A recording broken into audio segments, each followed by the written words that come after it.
Picture this.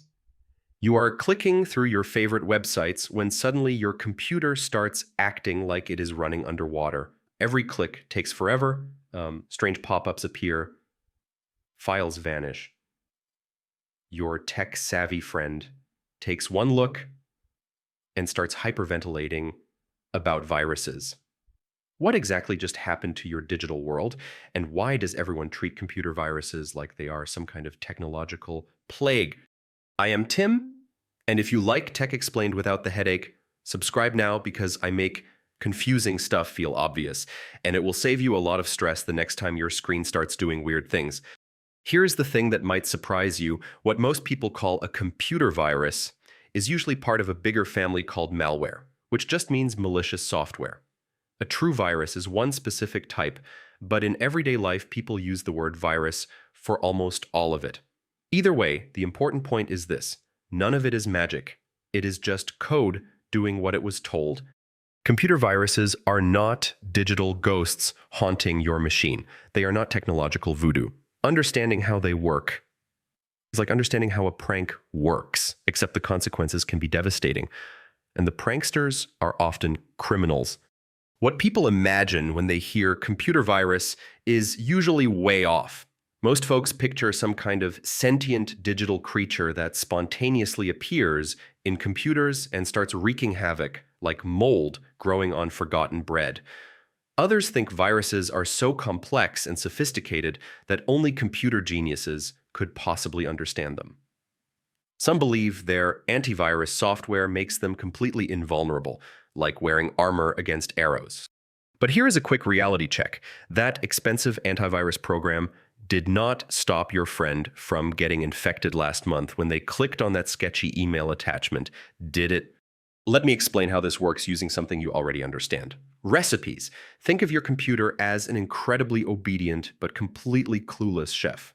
This chef will follow any recipe you give it step by step without questioning whether the instructions make sense or will result in disaster. A regular computer program is like a good recipe. It says things like, open the browser, load the page, display the content. The computer chef follows these instructions perfectly, and you get something useful, like access to your favorite streaming service or social media. Malware is also a recipe, but it is written by someone with bad intentions. It might start innocently enough, show a fun game, let the user play for a while, but then come the hidden instructions. Copy yourself into other places on this computer, try to spread to other people, secretly change settings, steal information, lock files, delete things. Your computer, being the perfectly obedient digital chef, just follows the recipe. The crucial point is that these programs do not materialize out of thin air. They need transportation. Just like a cold needs a sneeze, your computer cannot catch one just by sitting next to an infected machine. In most cases, a human has to open the door and let it in, often without realizing it. This usually happens in a few familiar ways. The most common is a deceptive email that looks urgent or exciting. A message claims your package was delayed, you won a contest, or there is an urgent bill to pay. Curiosity or fear overrides caution. You click the link or open the attachment, and you just told your computer to run a malicious recipe. Another popular delivery method is sketchy downloads. You want expensive software for free or a movie that is still in theaters, so you visit a questionable site covered in flashing ads. You download what looks like the file you want, but it comes with an unwanted passenger that tags along for the ride. Once a malicious program is running, what happens next depends on what kind of troublemaker it is.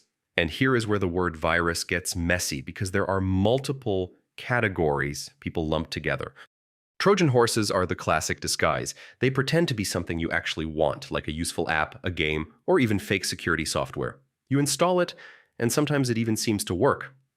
But hidden inside, it is also doing something else, like stealing passwords or opening a back door so other malware can walk in later. Worms are more independent.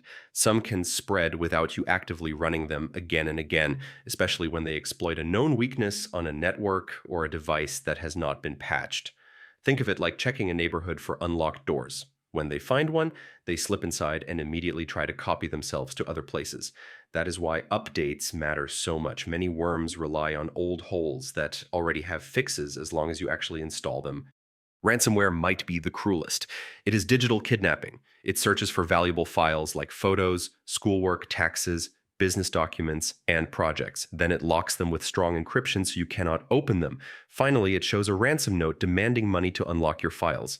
It is like someone breaking into your house, locking your stuff in a safe, and offering to sell you the combination.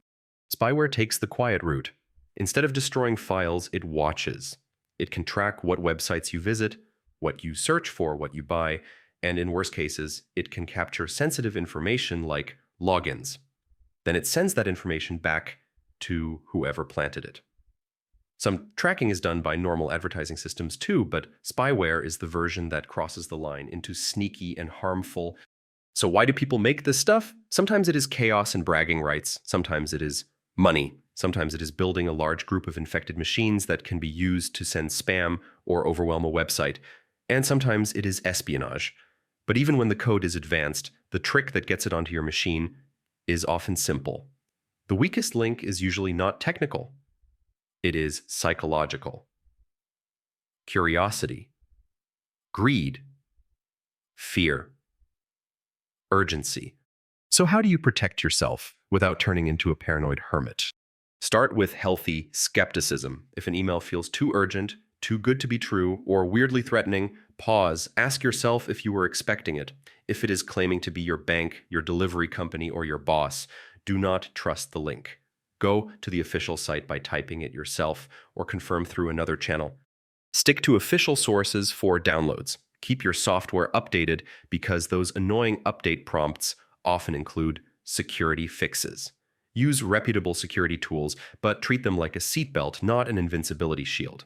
They help a lot, but they cannot stop every bad decision in real time. And if you store anything important, use backups. The simplest reason is ransomware. A good offline or protected backup turns a disaster into an inconvenience. Here is my simple framework. First, be skeptical of unexpected messages and downloads.